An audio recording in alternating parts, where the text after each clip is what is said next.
Assalamualaikum warahmatullahi wabarakatuh. Nama saya Zulhizam bin Sulaiman.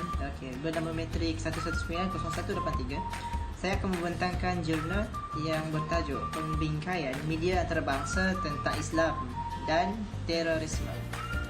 Sedia maklum, peranan media adalah untuk membentuk pendapat dan memberikan model yang tepat sebagai kenyataan. Media juga diyakini dan diharapkan dapat menggambarkan gambaran yang benar mengenai setiap masalah yang muncul baik di tingkat lokal maupun di seluruh dunia. Namun, dalam menggambarkan Islam secara khusus, setelah serangan 11 September, sejumlah pandangan menetapkan bahawa media antarabangsa cenderung menggambarkan Islam secara negatif dengan mengaitkannya dengan keganasan. Sehubungan dengan itu, kesukaran konflik dalam menentang terorisme adalah agenda terpenting yang diutamakan oleh media antarabangsa. Media massa di Amerika Syarikat dan rakan sejawatnya United Kingdom seperti Cable News Network, CNN, British Broadcasting Corporation, BBC, beberapa majalah berita arus perdana terutamanya Newsweek dan Time dengan baik kerana media yang berbeza telah memainkan peranan yang cukup besar dalam mempengaruhi dunia secara keseluruhan secara moral untuk membantu Amerika Syarikat dalam memprotes menentang keganasan. Istilah keganasan tidak mempunyai definisi khusus atau yang kerap berlaku. Brinkley 1988 mengatakan jika seseorang watak mengaku dirinya sebagai pejuang kemerdekaan, manusia yang berlainan mungkin juga melabelnya sebagai pengganas. Dia menggambarkan apa yang berlaku di perhentian Perang Dunia Kedua ketika Great Britain masih memegang kekuatan ke atas Palestin. Banyak gerila Israel mempromosikan pertempuran ke atas Inggeris. Mereka menyerang pegawai tentera Britain atas jalan di bawah arahan Yitzhak Shamir, dan ini dianggap melalui orang lain sebagai keganasan. Sebaliknya, Haberman 1992 menunjukkan bahawa banyak artikel berita Israel menyebut Palestin sebagai pengganas tanpa mengira serangan baik tentera ataupun orang awam. Kesimpulannya, melabel mengaitkan keganasan dengan Islam bukanlah satu yang baru, kerana terdapat sejumlah kajian yang berkaitan dengan media dan keganasan. Melabel dan memusatkan perhatian pada Islam.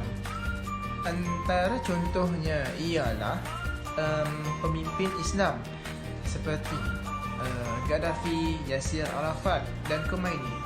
Khomeini pernah dicap sebagai Adolf Hitler. Yang kedua, gerakan Islam seperti Abu al-A'la al-Maududi yang menerapkan nilai jihad terhadap pergerakan tersebut, dan lantas mereka dicap sebagai golongan pengganas dan militer. Bismillahirrahmanirrahim. Assalamualaikum warahmatullahi wabarakatuh. My name is Naim bin Nasruddin, metric number 1190185. Inshallah, in this video I would like to talk about journal. The topic of the journal is Islamic perspective about using new media in education. In the modern world, the new media and digital technology has transformed almost all aspects our life, including information, communication, and education. New media has own potential in terms of Islamic education and teaching. Digital media technology can be used for education purpose mostly, and to transmit knowledge pertaining to Islam and teachings. New media like smartphone, social media, computer, and online class are dominant use in the modern world. Pada masa kini, penggunaan new media tidak lagi asing di kalangan belia terutamanya, dan ianya juga sangat dominan dalam kalangan pelajar khususnya yang digunakan dalam education system pada masa kini. In fact, currently education scenario advocate the use of new media in the teaching and learning processes. New social media platforms such as Facebook, WhatsApp, Twitter and Telegram has made teaching and learning, communicating, sharing anything related to online communication to become more powerful. At the same time, the challenges when using the new media among students are wasting time on social media platform, ignoring academic and social responsibilities. Ini adalah cabaran utama kepada sebahagian belia khususnya dalam penggunaan media baru masa kini, di mana mereka kadang-kala terlalu tertumpu dengan kemudahan baru ini sehingga mengabaikan pembelajaran dan tanggungjawab mereka. Another challenges is content may contain sensitive matters. Sekiranya kita lihat pada situasi dunia sekarang, perkara sensitif seperti isu berkaitan propaganda agama, perkauman jika ditimbulkan boleh mencetuskan permusuhan antara agama atau etnik, terutama dalam kalangan masyarakat di Malaysia. Namun terdapat juga kebaikan, advantages using the new media technology terhadap pelajar. The advantage of new media to young students adalah dapat memberi pendidikan yang banyak, lot of things.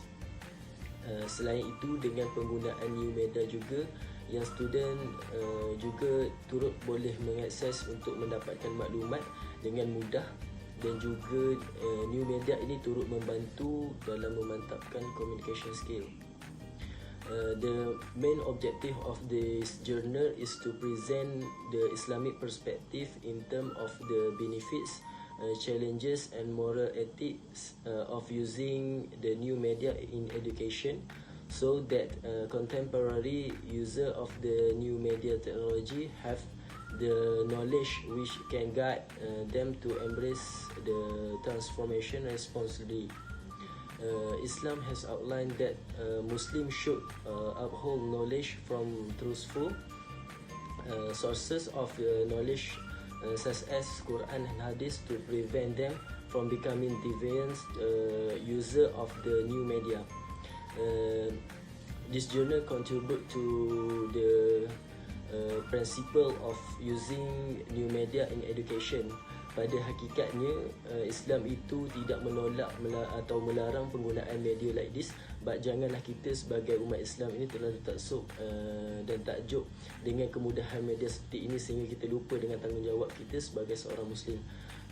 Jadi manfaatkan dan jadikanlah kemudahan yang tersedia ini sebagai satu platform media yang menjadi asbab kita lebih dekat kepada Sang Pencipta. That's all from me. Thank you. Assalamualaikum warahmatullahi wabarakatuh. Nama saya Ridwan Mainuddin, pemegang nomor metrik 1190168. Hari ini saya akan membentangkan sebuah jurnal yang bertajuk Generasi Milenium, Instagram dan Dramaturgi, fenomena dalam pengurusan pencitraan yang dapat dilihat dari perspektif komunikasi Islam. Sebelum itu saya ingin menerangkan serba sedikit mengenai Generation Millennium. Millennium Generation atau Generation Y juga biasa disebut Generation Me atau Eco Boomers.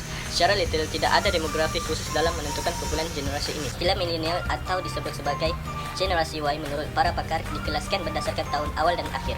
Generasi klasifikasi milenium atau generasi Y terbentuk bagi mereka yang lahir pada tahun 1980-an hingga 1990-an dan seterusnya. Zaman digital hari ini membolehkan orang ramai dapat berkomunikasi tanpa memikirkan jarak, ruang dan waktu. Seterusnya kita beralih kepada rangkaian sosial Instagram. Rangkaian sosial telah pun digunakan untuk membuktikan keberadaan kita jauh atau dekat menggunakan rangkaian sosial. Perkara yang sama berlaku dengan kemunculan Instagram beberapa tahun kebelakangan ini.